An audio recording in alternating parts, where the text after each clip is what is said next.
दंडवत प्रणाम. मी सतीश दादा गुरु बोधरथ बाबाजी अमृते. श्री गोपालकृष्ण मंदिर माणगाव रेशीम तामसा, तालुका हदगाव, जिल्हा नांदेड. प्रथमतया मार्गाचे अधिकारण दत्तात्रेय प्रभूंच्या श्रीचरणी साष्टांग प्रणिपात करतो. साधनदाता सर्वज्ञ श्री चक्रधर स्वामी स्वामींच्याही चरणी विनम्र अभिवादन करतो. कैवल्यवासी गुरुमाता तपस्विनी भामाताईजी अमृते, श्री गोपालकृष्ण मंदिर तामसा संचालक संस्थापक त्यांची अंतःकरणामध्ये आठवण करतो.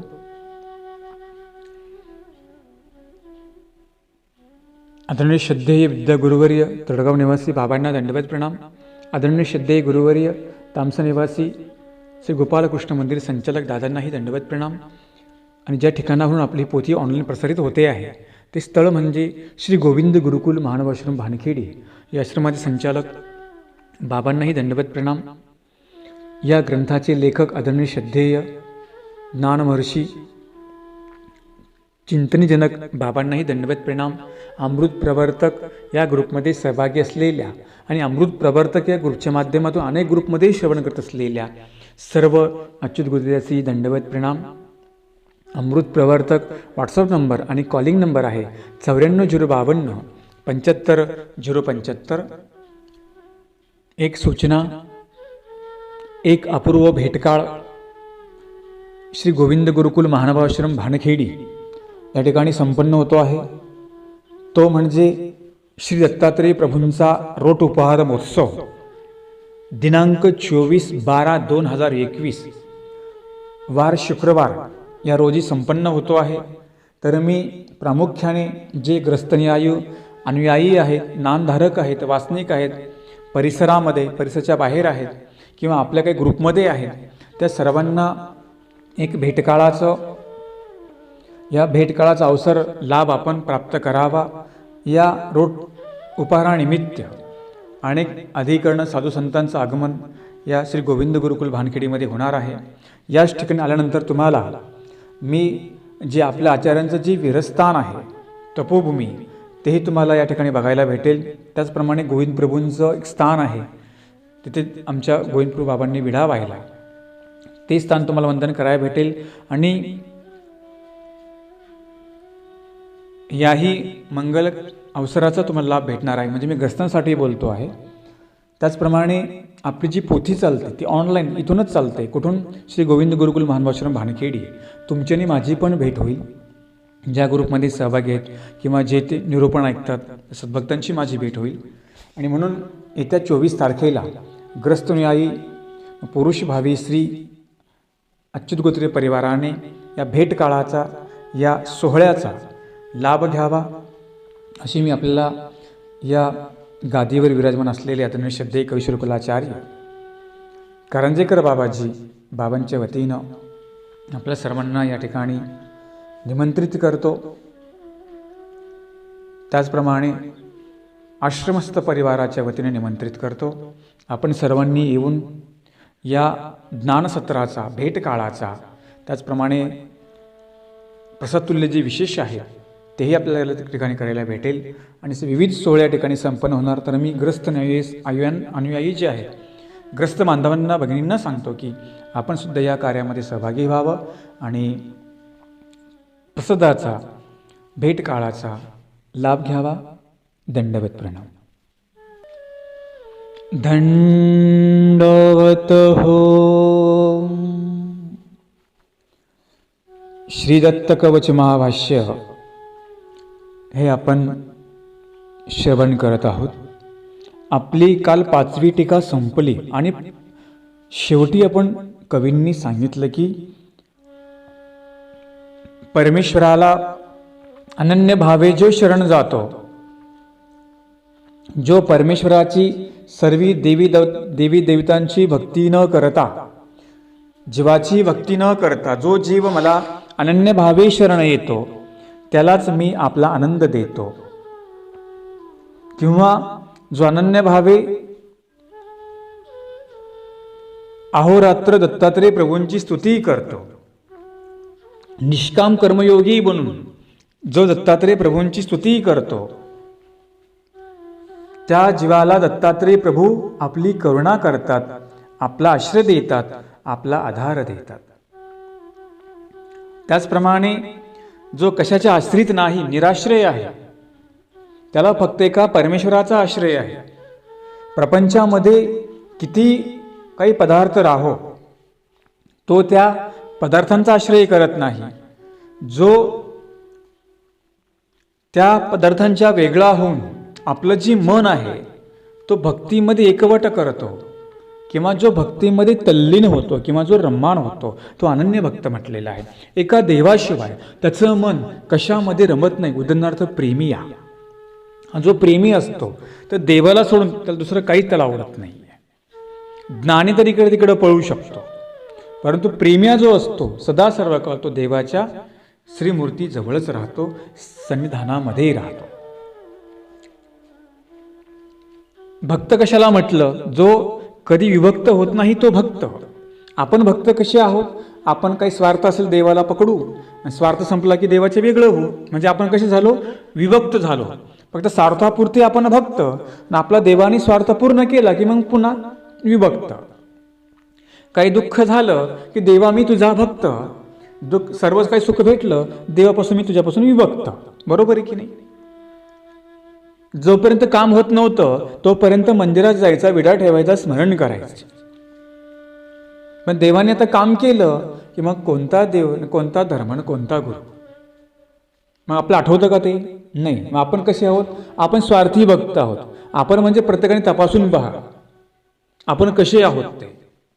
हे फक्त काही स्वार्थापुरते देवाकडे जातो, की देवाची अनन्य भक्ती करतो, की मला काय भेटलं म्हणून करतो ना, भेटेल म्हणून कराच की, परंतु अनन्य भावाने सुद्धा शरण जा.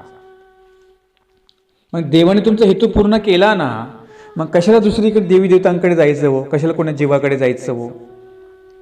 देव देतो ना, तो अथांग सागर आहे, तिथे काही मागा तो काही पण तुम्हाला देतो. म्हणजे ते सागर तुम्हाला भेटला, नदीकडे कशाला जायचं, किंवा कोण डबक्याकडे कशाला जायचं? जो पण आपला माहिती नव्हतं तो पण ठीक होतं ना, पण ज्ञान झालं की हा परमेश्वर भक्तीचा अथांग सागर आहे. परमेश्वराला काही मागा तुम्हाला देऊ शकतो, मग कशाला दुसरीकडे विहिरीकडे पळायचं, नदीकडे पळायचं, डबक्याकडे पळायचं? जो पण माहीत नव्हतं तोपर्यंत ठीक आहे, पण एकदा माहिती झालं की इथे सगळं देव परमेश्वर सगळं देतो आणि तो आम्हाला जीवनमुक्त करणारा आहे, हे सगळं माहिती झालं, मग कशाला दुसरीकडे पळायचं? म्हणून अनन्य चिंतो म्हटलेलं आहे. अनन्य भक्तीने जो माझं चिंतन करतो, अनन्य भावानेही मला शरण येतो, त्याचा सगळी काळजी मी घेतो. दत्तात्रेय प्रभूच सुद्धा जो दत्तात्रेय प्रभूंना अनन्य भावाने शरण जातो त्याच्यावर दत्तात्रेय करुणा करतात, ते सांगितलं. आता आपण टीका क्रमांक 6 प्रारंभ करूया. सुरुवातीला कवींनी एक फार छान अभंग घेतलेला आहे, अभंग आपण पाहूया. विभूतीने युक्त भालते सुंदर, आज मनोहर देखियले, आज मनोहर देखियले, आज मनोहर देखियले. जटेचा मुकुट दत्ताचे शिखर, जटेचा मुकुट दत्ताचे शिखर, जटेचा मुकुट दत्ताचे शिखर, मज परावर भावले गा, मज परावर भावले गा, मज परावर भावले गा. कर्णकुंडलाची फाकलेसे तेज, गुरुदत्त राज सह्याद्रीचे, गुरुदत्त राज सह्याद्रीचे, गुरुदत्त राज सह्याद्रीचे. भिका म्हणे देव श्रवण सोहळा, भिका म्हणे देव, भिका म्हणे देव श्रवण सोहळा. भिका म्हणजे कोण? या ग्रंथाचे लेखक बाबू शास्त्री, त्यांचं नाव पहिलं भिका. भिका म्हणे देव श्रवण सोहळा, भिका म्हणे देव श्रवण सोहळा, घेतसे आगळा अनुभव, घेतसे आगळा अनुभव, घेतसे आगळा अनुभव. विभूतीने युक्त भाल ते सुंदर, आज मनोहर देखियले, आज मनोहर देखियले, आज मनोहर देखियले. असा तो अभंग आहे. सबंध लावतात की म्हणाले शंकराच्या भालचंद्रा, शंकराच्या भालावर चंद्र असल्यामुळे त्याला भालचंद्र असं म्हणतात. तर म्हटले दत्तात्रेय प्रभूंच्या भालप्रदेशावर काय आहे याविषयी सांगतात. आता बघूया श्लोक क्रमांक 6 उच्चारण करूया. विभूतियुक्त भालं च जटा मुकुटमण्डितं सुदीप्तो कुण्डलो कर्णे दत्तात्रेय नमस्तुते.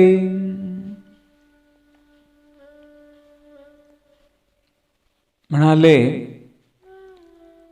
प्रत्येक पंथाची माणसं कपाळावर आडवा उभा गंध लावतात. तर म्हटले दत्तात्रेय प्रभू काय लावतात? म्हणजे प्रत्येक पंथाची, प्रत्येक संप्रदायाची एक गंध लावण्याची वेगळी पद्धत आहे. त्या गंधावरून हा कुठल्या पंथाचा, हा कुठल्या धर्माचा त्याची ओळख होत असते. अन्य लोकांमध्ये आपण पाहतो नाना प्रकारचे गंध लावतात. मग हा पंथाचा आहे, हा अमक्या पंथाचा आहे, त्या गंधावरून सुद्धा ओळख होत असते. तर म्हटले दत्तात्रेय प्रभू नेमकं लावतात काय? विभूतियुक्त भालं च. सांगतात की दत्तात्रेय प्रभूंनी भाल प्रदेशावर विभूती लावलेली आहे. ती विभूती लावल्यामुळे त्यांचं जे भाल म्हणजे कपाळ आहे अत्यंत सुंदर देखणं दिसतं आहे. आधीच दत्तात्रेय प्रभूंचं भाल प्रदेश सुंदर आहे, त्याच्यावर तो विभूती लावले आणखीन ते सुंदर दिसत आहे. आमच्या स्वामींचं कपाळ भाल प्रदेशी गोपीचंदनाचा आटीला. भाल प्रदेश म्हणजे कपाळ. स्वामींचं जे कपाळ होतं फार मोठं होतं, उंच आकाराचं होतं आणि ते एक भाग्याचं लक्षण असतं. म्हणतात ना ज्याचं कपाळ मोठं आहे तो भाग्यवान असतो, तो काहीतरी भाग्य घेऊन येत असतो. म्हणून सांगतात की कधी आपलं जे कपाळ आहे ते उघडं ठेवलं पाहिजे, कधी झाकलं नाही पाहिजे. नवीन आता फॅड निघालं, काही काही तरुण पिढी केस कपाळावर आणतात किंवा काही काही महिला त्या केसाने आपलं कपाळ झाकून घेतात. आपलं कपाळ हे उघडं पाहिजे. उघडं कपाळ हे भाग्याचं लक्षण सांगितलं. नाही तर म्हणतात ज्याचं कपाळ झाकलं त्याचं भाग्य झाकलं जातं. म्हणून आपण डोक्याला काय करत असतो? रुमाल बांधत असतो, म्हणजे आपले केस त्या कपाळावर आले नाही पाहिजे आणि कपाळ आपलं मोकळं दिसलं पाहिजे. आपण जेव्हा आपण रुमाल बांधतो किंवा पदर घेतो, कशासाठी घेतो ते? की आपले जे केस आहेत ते कपाळाला लागता का म्हणे. विशेष करताना आपले केस प्रसाद वंदन करत असताना किंवा विशेष वंदन करत असताना ती केस आपल्या कपाळाची केस त्या विशेषाला किंवा प्रसादाला लागली नाही पाहिजे. म्हणून आपल्यात पद्धत आहे डोक्यावर रुमाल घेऊन आपण सगळा विधी करावा. मग ते प्रवचन ऐकायचं असेल, स्नान करायचं असेल, गुरूंना भेटायचं असेल, प्रसाद वंदन करायचं असेल तर काय केलं पाहिजे? कपाळ आपलं पहिलं झाकून घेतलं पाहिजे. मग झाकून म्हणजे कपाळ उघडं पाहिजे, डोक्याला रुमाल बांधला पाहिजे. नाही तर मग काही काही फॅशन करतात, पार केस पुढं आणतात. पुरुष असतील, बाया असतील, ती फॅशन निघाली आता. पण ती फॅशन नाही, ती फॅशन तुम्हाला चुकीच्या मार्गाकडे घेऊन जाते. ती आपल्याला जी फॅशन आहे ना ती दरिद्री मार्गाकडे घेऊन जाणारी फॅशन आहे ती. म्हणून कपाळ कधी आजकाल नवीन स्टाईल निघाली, ते कपाळ केस आणतात, ते कपाळ उघडं पाहिजे. म्हणून हे मुद्दा लक्षामध्ये ठेवा की कुठला विधी करत असताना आपल्या महिलांनी डोक्यावर रुमाल आणि पुरुषांनी टोपी, मुलींनी ओढणी असलीच पाहिजे. नंतर आजकाल बाया विधी करताना कमराला पदर खोसतात मग विधी करतात. आजकाल साड्या झाल्या ना पॉलिस्टर, साडीला पदर कुठं राहिला? आता साड्याच गायब झाल्या, तर पदर कुठून येतील म्हणा. आता टी शर्ट, पंजाबी ड्रेस आले, ओढणी नाहीच नसते का? जरी घातली जीन्सची पॅन्ट, टी शर्ट, काही ओढणी नसते का? पण ती आता संस्कृती लोप पावत चाललेली आहे. लोक आता मंदिरामध्ये पण मोकळेच चालले कसेही. पण आपण कुठेही चाललो किंवा कोणत्या ठिकाणी चाललो किंवा काय आपण विधी करतो आहोत याचं तर कमीत कमी आपल्याला भान पाहिजे की नाही. आणि म्हणून कमीत कमी पूजा वंदन करत असताना किंवा कुठल्या मंदिरात जात असताना आपल्या अंगावर ओढणी, महिलांनी ओढणी, पुरुषांनी डोक्याला रुमाल असणं फार गरजेचं असतं. पाश्चात्य संस्कृती आपण अनुकरण करू नका. ती पाश्चात्य, त्यांना काही देव धर्म नसतो. तुम्ही महाराष्ट्रीयन आहात, तुम्ही इंडियन आहात. आपली संस्कृती काय आहे? अहो राष्ट्रपती ज्या होत्या महामहिम प्रतिभाताई पाटील, जरी ती बाई राष्ट्रपती झाली तरी ती डोक्याचा पदर तिच्या पडला का? नाही पडला. आपल्याकडे काहीच नसतं तरी आपण लय जावं आणतो, हो की नाही? किंवा हे होते सरोजिनी नायडू सरोजिनी नायडू होत्या इतिहासामध्ये, त्यांचे फोटोबा कसे आहेत. अनेक अनेक जे काही थोर होऊन गेल्या. आता आमच्यात तपस्विनी होऊन गेल्यात. विदुषी मादाईसा उमाईसा कशा होत्या महिला ह्या. किंवा तुम्ही मानव पंथाचा कुठला अनुयायी बघा, तो डोक्यावर घेतल्याशिवाय त्यांनी कुठला विधीच करू नये. इतकंच कशाला, प्रपंचामध्ये सुद्धा कुठलं तुम्ही कार्य करता, डोकं बोडखं कामं करता का तुम्ही. लग्नामध्ये कसा डोक्यावर पदरकीची काळजी घेता, बरोबर बांधता, लोक काय म्हणतील या बाईच्या डोक्यावर काही उद्धट बाई दिसते, ही उद्धट माणूस दिसतो असं म्हणतील की नाही. म्हणून आपण जर तिकडे त्या कार्यात एवढी काळजी घेतो, मग धार्मिक कार्य करत असताना काय करा, ही काळजी घ्यायचा. म्हणून आपल्या कुठला धार्मिक विधी करत असताना आपल्या डोक्यावर रुमाल असणं फार गरजेचं आहे आणि पदर असणं फार गरजेचं आहे. तेव्हाच आपण तो विधी करावा, तरच तो काय होत असतो, परिपूर्ण होत असतो. तर मग प्रसाद वंदन करतो, केस कपाळाचे त्या याला लागतात, प्रसादाला लागतात, स्थानाला लागतात, हो की नाही. आणि म्हणून हे लक्षामध्ये ठेवायचं. विषय चालला होता की भाल प्रदेश, दत्तात्रय प्रभूंचा ते भाल प्रदेश अत्यंत देखणं आणि मोठ्या आकाराचा आहे. आणि त्यावरती विभूती म्हणजे गंध लावला. तो गंध सुवर्णपत्रावर ज्याप्रमाणे सूर्याचं तेज पडावं, एखादं सुवर्णपत्र आहे, सोन्याचं पान आहे, सोन्याचा पत्र आहे, त्याच्यावर जर सूर्याचं प्रतिबिंब पडल्यानंतर अनेक त्याला चकाकी येते की नाही. तसं म्हणाले दत्तात्रय प्रभूंच्या भाल प्रदेशावर जी तेजस्विता आहे त्याही पेक्षा सुंदर दिसते. का, तो विभूती म्हणजे गंध लावल्यानंतर विभूतीयुक्त भालमंच सुंदर दिसते आहे. तर म्हणाले जी भाळ प्रदेश आहे, जी तेजस्विता आहे, तर म्हटले ती विभूती त्या भाळ प्रदेशावरच का बरं लावली. लावण्याचं कारण सांगतात. तिथेच का लावली म्हणाले ना, देह जे मंदिर आहे हे सर्वोत्तम स्थळ आहे. या देहामध्ये 6 इंच जागेमध्ये 5 ज्ञानेंद्रिय आहेत आणि मध्ये कपाळ आहे, तिथे ज्ञानाची पूजा होते. आपलं जे देह आहे की नाही, हे सुद्धा एक प्रकारचं मंदिर आहे. याला मंदिर का बरं म्हटलं, कारण की देहामध्ये जी ज्ञानेंद्रिय, जे कर्मेंद्रिय हे तर आहेत, परंतु मध्यभागी कपाळ सांगितलं. या कपाळाची इथे गंध का लावतो, इथे ज्ञानाची पूजा होते. बघा, आपल्या देहाला मंदिर म्हटलं, पण आपण या मंदिराचं पावित्र्य ठेवलं का. हो, जर मंदिर आहे पण त्याच्यामध्ये पवित्रता नसेल, अधिष्ठान नसेल, तर त्या मंदिराला किंमत राहील का. हो, अजिबात नाही राहणार. आपण मंदिरं बांधली पण तिथं मग कोणी जुगार खेळला, कोणी मटका खेळला, कोणी व्यसन केलं, राहील का मंदिराची पवित्रता. काही काही ठिकाणी अशी मंदिरं झालीत निर्माण की त्या ठिकाणी लोक आता गुटखे ते सट्टा लावतात, जुगार खेळतात, व्यसन करतात त्या मंदिरात जाऊन. अहो, ती पवित्र जागा आहे. या माणसाने ती अपवित्र करून टाकला. माणूस कुठे चंद्रावर गेला तिथे पण याने कचरा केला. या माणसांनी मंदिर सुद्धा थुकायची ठेवली नाही. आपण पाहतो मंदिरामध्ये लोक थुकलेले असं गुटखा खाऊन, तिथे लिहावं लागतं इथे तंबाखू खाण्यास सक्त मनाई आहे, गुटखा खाण्यास सक्त मनाई आहे. लोकांना मंदिरात सुद्धा गेल्यावर सांगावं लागतं. म्हणजे बघा किती आता आपण बिघडलेलो आहोत. मद्यप्राशन करून मंदिरामध्ये प्रवेश करू नये सांगावं लागतं की नाही. हे मंदिरच सांगावं लागतं. लोक मंदिरातही दारू पिऊन जातात,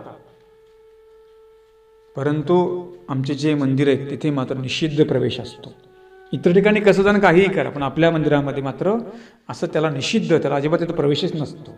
जो निर्व्यसनी आहे त्याला इथे प्रवेश दिला जातो, आणि जो निर्व्यसनी आहे त्यानेच मंदिरात जावं, नाहीतर जाऊ नये. म्हणजे आपल्या मानव संप्रदायाचं सांगतो. आणि ते लोक इकडे येतच नाही, त्यांना माहिती आहे यांना हे चालत नाही. म्हणून हे जे शरीर आहे आपलं, हे याला मंदिर म्हटलं. जो ज्ञानी आहे, आपण त्या ज्ञानाला काय करत असतो, ज्ञानियाला आपण मध्यभागी गंध लावतो. आम्ही जे पूजन करतो ते काय त्या देहाचं करतो की ज्ञानाचं करतो. कशाचं पूजन करतो आपण, त्यांच्या ठिकाणी असलेले ज्ञानशक्तीचं पूजन करतो. म्हणून कपाळ हे पवित्र आहे. हे कपाळ जे आहे की नाही, हे फक्त आपण स्थानावर ठेवलं पाहिजे, विशेषाला वंदन केलं पाहिजे. कपाळ कधी कुणा साधूच्या पायावर ठेवत नका जाऊ, कारण ती जागा पवित्र आहे. हां, तुम्ही अधिक दंडोत करायचा किती वाकून करा किंवा त्यांच्या मांडीवर डोकं ठेवा, परंतु पायावर डोकं ठेवणं ही फार चुकीची पद्धत आहे. ही अन्यांची पद्धत तिकडची इकडं आली. अन्य लोकांमध्ये नाही का, ते पाया पडतात, कोणाच्या पाया पडतात, त्यांना बाकी थोडी काही असतं, ते अन्यच असतात ना. आपल्याला ही कपाळाने विशेष वंदन करावं लागतं, ते पूजा वंदन करावी लागते. मग ते अपित्र होतं की नाही, घासू घासू खाली. म्हणून ते पवित्रच आहे. ते आपलं सुद्धा आपण ते विशेष केला, आपण काय प्रसवंदन केलं, आपलं कपाळ पवित्र होतं की नाही. म्हणून आपल्यामध्ये पद्धत आहे, विशेष करत असताना पहिलं हात सवळे करायचे, नंतर कपाळ पुसायचं आणि परत हात सवळे करायचे. हा नियम लक्षामध्ये घ्या. का तर आपल्या जी काही कपाळाला घाण असते निघून जाते. आपल्याला काय वंदन करायचं, आपला प्रसाद किंवा देवपूजा वंदन करायची आहे. किंवा काही काही लोक कसे करतात, डोकं पायावर ठेवतात आणि तसंच तिकडं स्थानाकडे पळतात. नाही, ही सर्व चुकीचं आहे. हे अज्ञान दूर करायचं आपल्याला. आपण जी पूजा करतो, ज्ञानाची पूजा करतो, पण व्यक्तीची पूजा करत नाहीये. आपल्यामध्ये गुरुदेव मानतात का? नाही मानत. हा, गुरु तो ज्ञानी आहे, तो मार्ग दाखवणार आहे, पण देव होऊ शकतो का आपल्यामध्ये? तो नाही होऊ शकत. जर गुरु आपले देव झाले असते तर मोठ्या मोठ्या लोकांच्या मग समाधी आपल्यामध्ये बांधले असते, मानले असते की नाही. आपल्यात आहे का तसा प्रकार? अन्यांसारखा नाही आपल्यामध्ये. आणि म्हणून जोपर्यंत तो आहे तोपर्यंत तो ज्ञानी, त्याचा भजनी पूजनीय आहे, नंतर तो आठवणीय आहे. परंतु तुम्ही कुठं बघितलं का, कोण्या गुरु लोक मेले त्यांच्या समाध्या बांधल्या आपल्या पंथामध्ये? नाही बांधला. नियमच तसा नाही. आपलेच काय, जे ग्रस्त आहेत त्यांनी सुद्धा समाध्या बांधू नये उद्देशांनी. आता अलीकडे शेतामध्ये पुरण्याची पद्धत आली, तिथेच समाध्या बांधतात, पण उपदेशाने बांधूच नाही, बांधायच्या नसतात. अन्यांच्या सगळ्या गोष्टी आपल्यामध्ये चालवायच्या नसतात, ती त्यांची परंपरा आहे, आपण चालवायची नाही. आपला पंथ काय सांगतो आपण ते पाळायचं. म्हणून मला कोणी प्रश्न केला, म्हणजे बाबा आता मी उपदेशी आहोत आणि शेतामध्ये अमकं केलं चालेल का? म्हटलं अजिबात चालत नाही. उलट तुम्ही शेतामध्ये पूर्ण चूक पहिली केली, आता समाधी बांधून दुसरी चूक करू नका. त्यांचे आई वडील उपदेशी होते, त्यांना घालता का? म्हणजे देवता फळात नेऊन तिकडे आता तुम्ही. चुका आपल्याकडून अशा होत राहतात, सामान्य चुका असतात, परंतु फार मोठा त्याचा नंतर गंभीर परिणाम होत असतो आणि आपण असं विकल्पाकडे जातो. म्हणून जे उपदेशी वर्ग आहे त्यांनी कधीच आपल्या आई बापांच्या समाध्या वगैरे काही थडगे बिडगे अजिबात मांडायचे नाही. तुम्हाला एक प्रमाण दिलं की म्हणून आपलं जे कपाळ आहे ते कधीच कोणाच्या पायावर लगेच ठेवायचं नाही. वाकून दंडोत कितीही करायचं, तर कपाळ आपण विशेष वंदन, स्थानवंदन, प्रसाद वंदन हे केलं पाहिजे. तर काय काय माणसं म्हणाले, बाबा काय काही असं आम्ही तर करतो नाही, जे आहे त्यांनी तुम्हाला सांगितलं पाहिजे, लांबून दंडवत करा किंवा पायाचे अंतर ठेवून दंडवत करा, पण तिथे पाय आपला ठेवू नये. हा मुद्दा. दुसरा मुद्दा सांगतात की म्हटले जे कपाळ आहे यांची विशेषता काय ना, म्हटले कपाळ हा देह मंदिराचा दर्शनी भाग आहे. कपाळ कुठे आहे? आपल्या मध्यभागी, सेंटरला. तो दर्शनीय भाग आहे. माणसाची जी क्रिया असतात किंवा जे काही चेहऱ्याचे भाव असतात हे कुठे दिसतात म्हणाले? चेहऱ्यावर व्यक्त होत असतात. आपण जे ज्ञान प्राप्त करतो ते मस्तकामध्ये साठवल्या जातं. ज्ञान विद्यापीठाचा परिसर, आपलं जे कपाळ आहे तो ज्ञानाचा परिसर आहे. एक कपाळ म्हणजे एक प्रकारचं तो विद्यापीठ आहे, पण सगळं ज्ञान कुठे भरलेलं आहे? ते या कपाळामध्ये भरलेलं आहे. हे जे कपाळ आहे भाळस्थळ, हे ज्ञानांचं पूजास्थळ आहे. म्हणून ते श्रद्धेने आपण गंध, अक्षदा, पूजा लावत असतो. नशिबाचा खेळ हा सगळा कुठे असतो म्हणाले? भाळावर रेखटलेल्या, भाळावर जे रेषा असतात ना त्या नशिबावर असतो. हा परंपरेचा समज. आपण नाही का म्हणतो माझं नशीबच खोटं, किंवा म्हणतो माझ्या नशिबावरच्या खोटेच रेषा आहेत, मी तरी काय करू नये, माझं नशीबच खोटं आपण म्हणतो की नाही? आपण नशिबाला दोष देत बसतो की नाही? परंपरे म्हणतात की नाही? परंतु ते जे प्रदेश आहे, जो भाळ प्रदेश आहे, तो सुद्धा फार महत्त्वपूर्ण आहे. म्हणून तिथे ज्ञान असतं, म्हणून आपण त्या व्यक्तीचं पूजन करत असतो, त्या भाळ प्रदेशाचं आपण पूजन करत असतो. म्हणून ज्ञानशक्ती जी आहे ती कुठे आहे? परमेश्वराच्या आपादमस्तक वेरी आहे. भाळ प्रदेशी आहे, म्हणून ते सुद्धा ते परमेश्वराचं भाळ प्रदेश मला पूजनीय वाटला असे कवी म्हणतात. म्हणून आपल्यामध्ये आपण जे पूजन करतो ते कुठल्या व्यक्तीचं करत नाही, त्या ज्ञानाचं पूजन करत असतो. भगवंताने सांगितलं, नाही ज्ञानीन सदृशम पवित्र मिह विद्यते. ज्ञानासारखी जगामध्ये पवित्र वस्तू कोणतीच नाही. ज्याच्याकडे ज्ञानही पवित्र, ज्याच्याकडे ज्ञान आहे तो सुद्धा पवित्र. मग आपण लगेच कुणाचं बी पूजन करत बसतो का? नाही. सांगितलं, तया ज्ञानयाची दर्शने पापा होती पुरशरणे, तयाचा अव्यर्थ करावे कमणे भलते न बंधावे. तया ज्ञानयाची, तया म्हणजे ज्याच्याकडे ईश्वराचं यथार्थ ज्ञान आहे तो, चुकीचं नव्हे. चुकीचा जो मार्ग दाखवतो तो ज्ञानी नाही, चुकीचं जो सांगतो तो ज्ञानी नाही. यथार्थ बोलणारा ज्ञानी सांगितला, जो यथार्थ बोलतो यथार्थ करतो तो ज्ञानी सांगितला.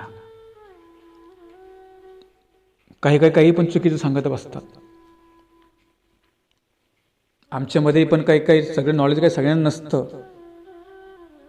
काही अवंतर दीक्षा घेतलेले किंवा अपूर्ण ज्ञान असलेले काही पण सांगत बसतात. आता एक ग्रुपमध्ये एक परिवार आहे, त्यांचे वडील सरले आणि त्याने काही त्यांच्या गुरुला आमंत्रित केलं. तर गुरु असतील, त्यागे वगैरे असतील. त्यांनी सांगितलं, बाबा माझे वडील सरले, आपण माझ्या घरी दशक्रियेला या. त्याने सांगितलं, आज नाही, मी ते तुझ्या घरी ना 13वीला येतो, 13व्या दिवशी येतो. त्यांनी मला फोन केला, म्हटले बाबा ते असं म्हटले. अरे म्हटलं, आपल्या 13वी, तो बिचारा नवीन ना, त्याने पात्र घातली, सगळं केलं, जाऊन आला तिथे एका जागी, पण त्याला एवढे परिचय नव्हता. मग त्यांनी मला फोन केला, म्हटलं बाबा असं असं आहे बरं का. अरे म्हटलं, असं आपल्यामध्ये नसतं, कोणी सांगितलं? पण त्या बाबांनी सांगितलं. त्याला काय माहिती आहे? तो बाबा बी अर्धवट होता आणि आता बिचारा पुढचा तो बिचारा अज्ञान होता, त्याला काय माहिती आहे? म्हणून मग मी त्यांना कॉन्टॅक्ट करून मग एका ठिकाणी मी फोन लावला. त्यांना फोन लावून त्या साधकांना मी पाठवलं. ते बाळभिक्षुक होते, त्यांनी गेला, सर्व विधी केला.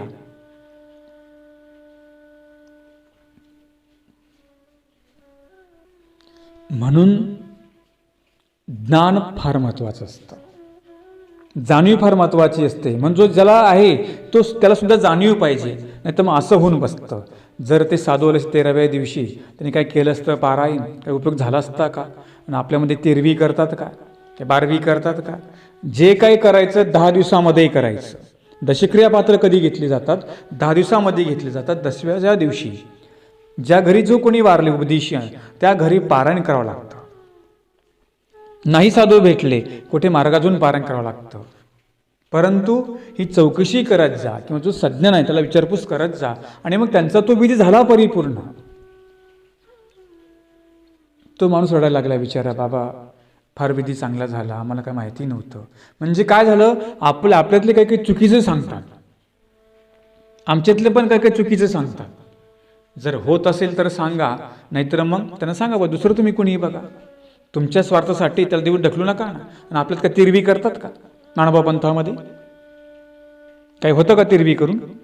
जे काय करायचं 10 दिवसामध्ये करायचं असतं. म्हणून इथे जे पूजन आहे ते अज्ञानाचं नाही, ज्ञानाचं केलं जातं. आमच्यात जर एखादा असेल तो काही तुम्हाला चुकीचं सांगतो, तो सुद्धा बाजूला ठेवायला सांगितला. मग तो कोणीही राहो.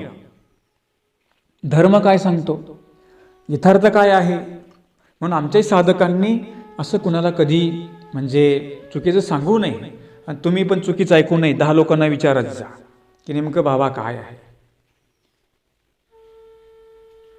म्हणजे अशा कधी कधी गोष्टी होत असतात, तर असं नाही झालं पाहिजे. म्हणून दशक्रिया जी आहे ती 10 दिवसामध्येच केली जाते. त्यानिमित्ताने वस्त्रदान, पूजादान, अन्नदान, धातुदान आदीच्या जीवाच्या आणि प्रित्यार्थ ती दान केली जातात. जेवढे काही तुम्हाला दशक्रिया पात्र तुम्हाला घालू वाटली घालत जा, पण कधी 10 दिवसामध्ये. नंतर आपल्यामध्ये कुठली 13वी करत नाही, कुठली 12वी करत नाही, आणि काहीच करत नाही. हे लक्षामध्ये ठेवा. हे मुद्दे तुम्हाला माहिती पाहिजे. म्हणून पूजन कुणाचं करतात म्हणाले? ज्ञानाचं पूजन करतात, अज्ञानाचं नव्हे. म्हणून हे कपाळ फार पवित्र सांगितलं. म्हणून जे पूजन आहे आदराने, श्रद्धेने, भावाने करावं. दत्तात्रय प्रभूंचं भाळ प्रदेश जे म्हणाले ते मला ज्ञानाचं विद्यापीठ भासलं कवी सांगतात. ते ज्ञान शक्ती आहे. म्हणून परमेश्वर ज्ञानशक्तीचा स्वीकार करत असतात. दत्तात्रय प्रभूपासून कोणी ज्ञानशक्ती स्वीकार केली? चक्रपाणी महाराजांनी केली. चक्रपाणी महाराजापासून कोणी केली? आमच्या गोविंदप्रभू बाबांनी केली. आणि गोविंदप्रभू बाबापासून आमच्या स्वामींनी केली. आणि स्वामीपासून पुढे ही ज्ञान परंपरा आचार्यापासून पुढे आलेली आहे. म्हणजे याला ज्ञान मार्ग म्हटलेला आहे, भक्ती मार्ग म्हटलेला आहे. आपल्या पंथाला वेगवेगळी संबोधन, महानुभाव पंथ, भक्ती मार्ग, ज्ञान मार्ग, भट्ट मार्ग, अनेक याला पंथाला नाव आहे. जसं दिल्लीकडे जय श्रीकृष्ण पंथाला ओळखलं जातं. असे अनेक अभिधान आहेत. आणि म्हणून जो ज्ञान मार्ग, जो ज्ञानपंथ आहे तेथे तुम्हाला अज्ञान वाटचाल कशी करता येईल बरं? म्हणून हे ज्ञानाचं पूजन राहतं. म्हणून आपण ते पूजन करत असतो. तर आपण गुरुची अष्टंगी पूजा करतो, किंवा त्या पवित्र पर्वाला किंवा काही अवसरकाळ असेल, आपण काही लोक दागिने गुरुला अर्पण करतात, काही वस्त्र अर्पण करतात, पूजा अर्पण करतात, अन्नदान तर करतातच की, पण काही दागिने पण घालतात, सोन्याचे घालतात की नाही, त्यांचा तो भाव आहे. आणि म्हणून भावरूप क्रियेमध्ये भावसुद्धा ज्ञानांत समेतकाच करायला सांगितलं, काही पण करायला नाही सांगितलं. ज्ञानामध्ये काही गोष्टी बसतात का ते करायला सांगितलं.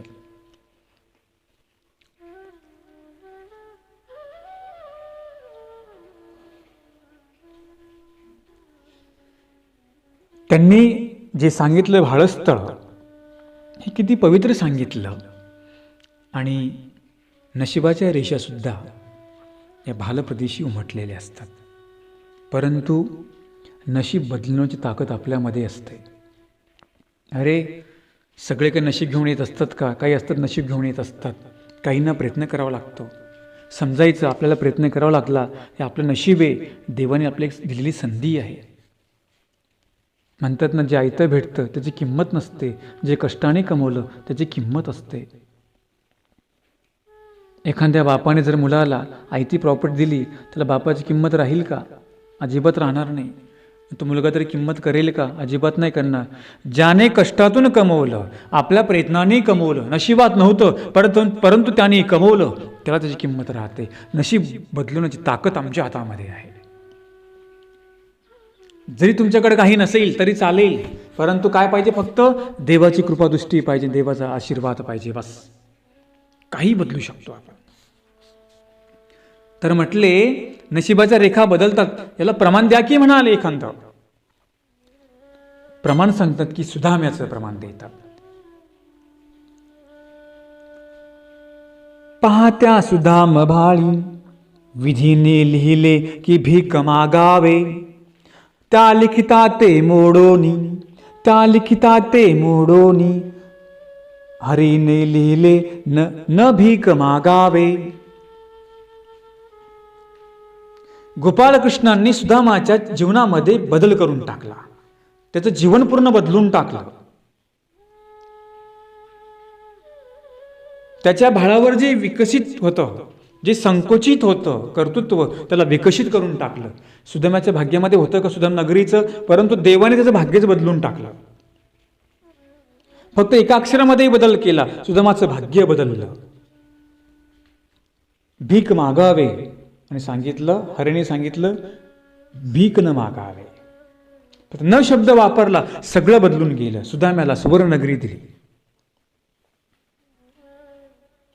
त्याच्या जीवनामध्ये अमृताची धार वाहू लागली आणि सुदाम मालामाल झाला.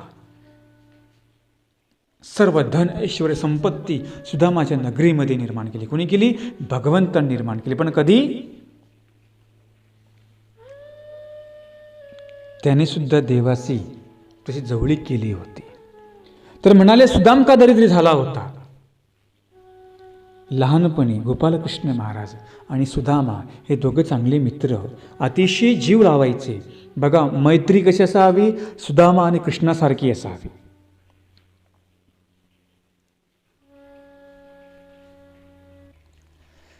आमच्यामध्ये प्रथा परंपरेने आली की नाही, म्हटले मैत्रीता कशी असावी, सुदामा आणि भगवंतासारखी असावी. किंवा मैत्री कशी असावी म्हटले,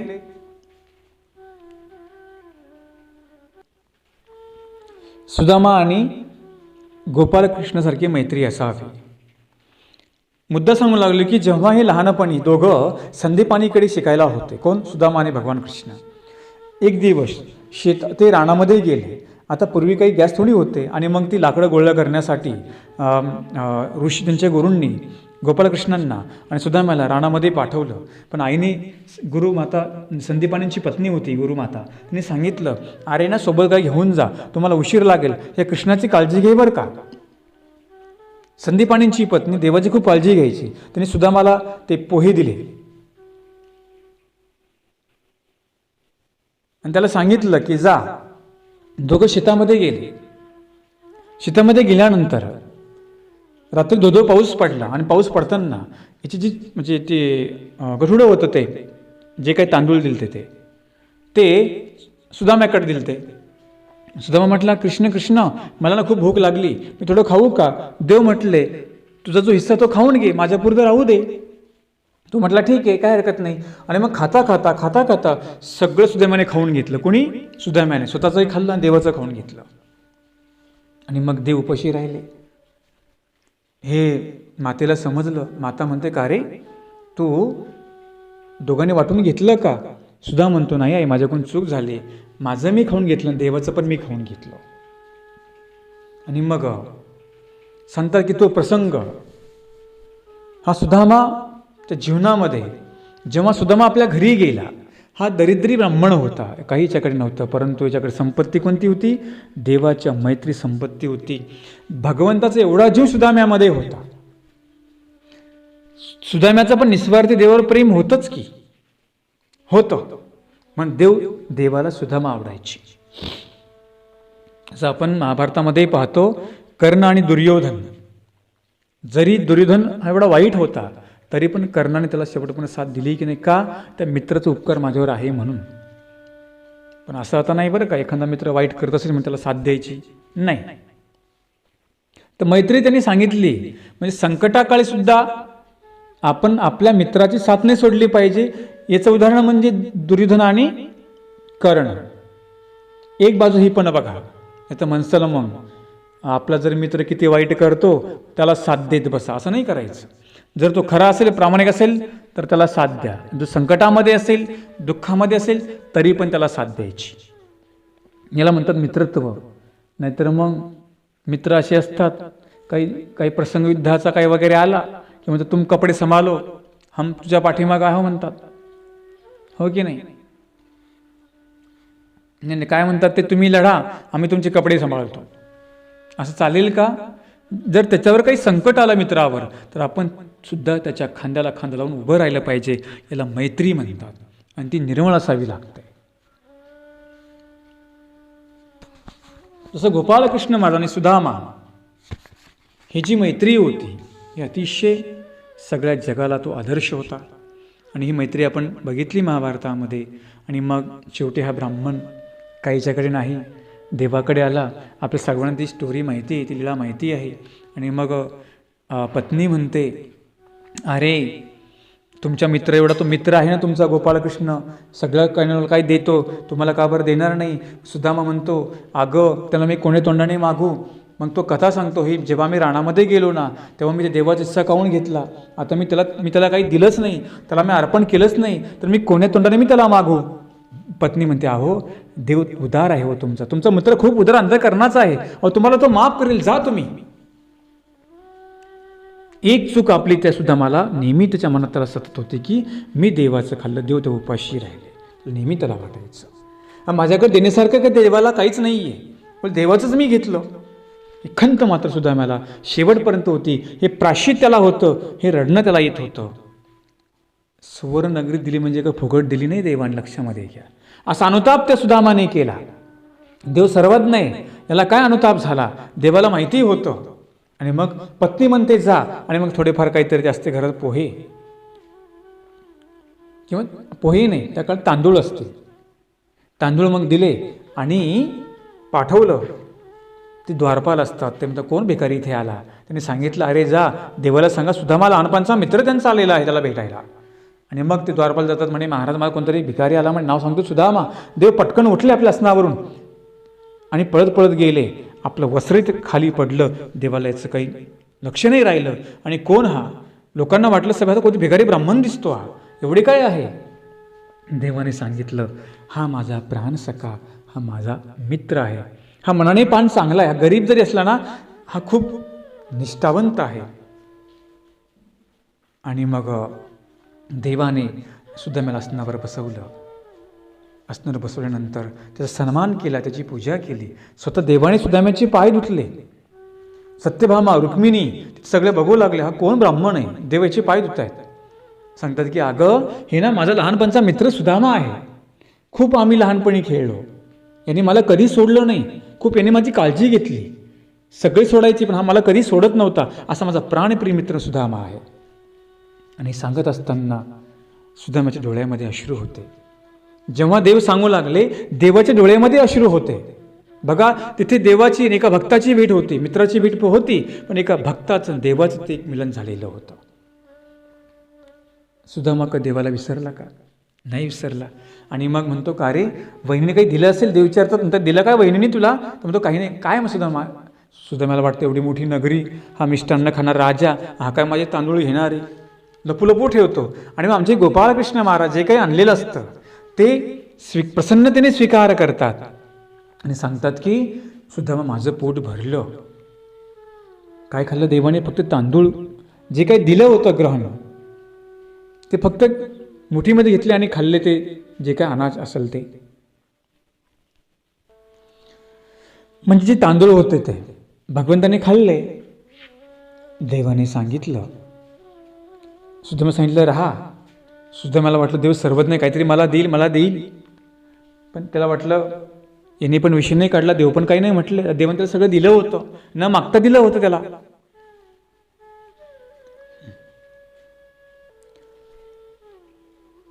न मागता दिलं होतं. पण हे जीवाला सुदामाला थोडीच माहिती होतं.